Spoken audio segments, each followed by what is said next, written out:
Ini situasi pertama, ini situasi kedua, ini situasi ketiga.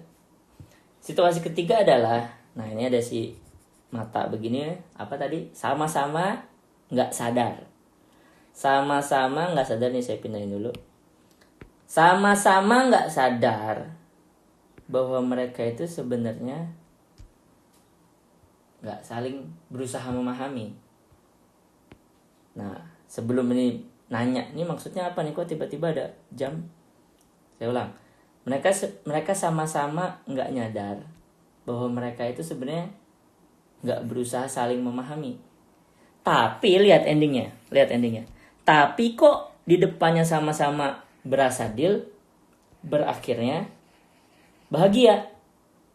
Lope-lope gini. Maksudnya gimana nih? Ini adalah kejadian di mana antar manusia tersebut, satu dengan sisi lawan bicaranya, itu sudah menghabiskan banyak waktu bersama. Contoh, misalkan antar sahabat. Contoh, antar partner bisnis yang udah bertahun-tahun. Atau paling gampangnya contoh, ibu ke anak.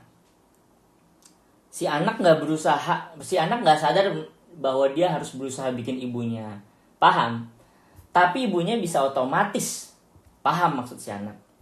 Atau tadi antar sahabat atau antar partner, ini saya udah ada slide-nya. Ini saya gambarin aja.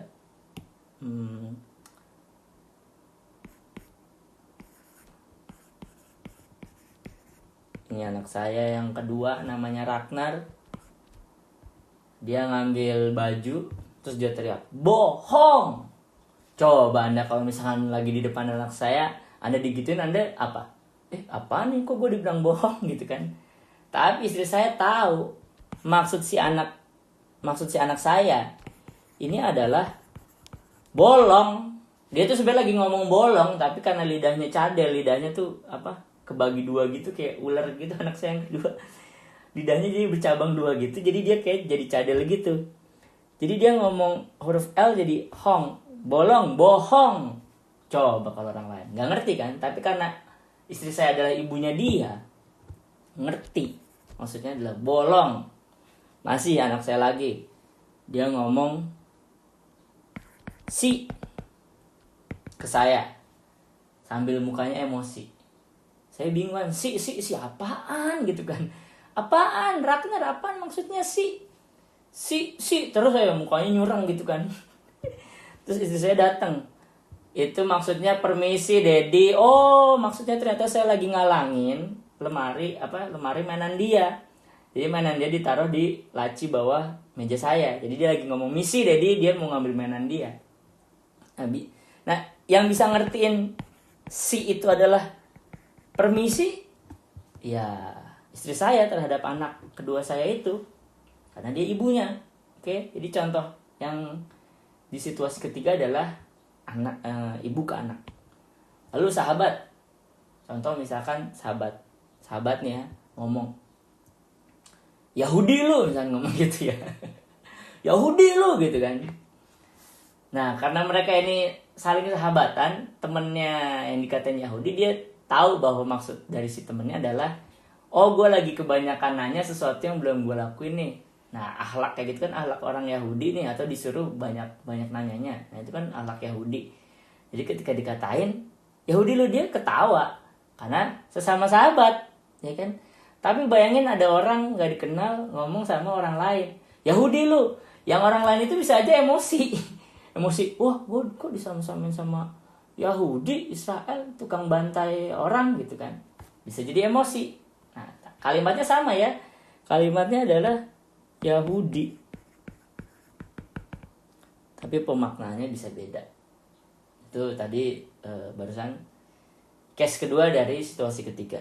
Satu lagi partner. Contoh misalkan si partner ngomong, udah habisin aja. Kalau orang lain, oh maksudnya habisin apaan nih? Apa dibunuh, apa digebugin gitu kan. Karena partner itu udah lama, maka maksud habisin aja bisa saling ngerti bahwa habisin itu adalah pecat aja udah karyawan yang itu. Gitu. Nah, 3 contoh ini untuk menggambarkan situasi ketiga dimana mereka nggak nyadar bahwa mereka tuh nggak saling berusaha memahami, tapi ternyata berujungnya baik. Tapi ya seperti tadi saya bilang, dibutuhkan waktu yang lama untuk bisa terjadi keadaan kayak situasi ketiga. Butuh waktu yang lama antara mereka. Kalau enggak, ya chaos kayak situasi pertama. Tapi nih situasi ketiga juga dibutuhkan hoki. Ini hoki nih. Saya pindahin ya. Hoki. Dadu nih saya gambarkan hoki. Butuh hoki karena sebenarnya ini orang lagi tebak-tebakan kan sebenarnya. Habisin aja. Langsung dipecat beneran. Siapa tahu maksudnya adalah habisin, gebukin beneran misalkan. Atau misalkan si Yahudi misalnya lagi ngomong ngatain dia beneran pakai dari dalam hati, tapi si satu lagi nganggapnya bercanda karena merasa udah sahabatan.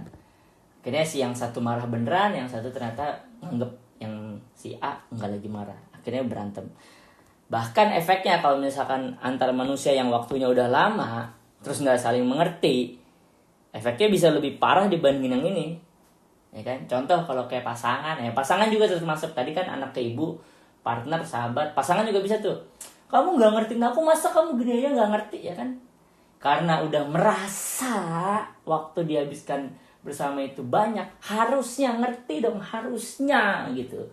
Padahal ada satu komponen yang mesti tetap dilakukan meskipun Anda udah ngabisin banyak waktu sama orang tersebut, supaya nggak terjadi maksud dan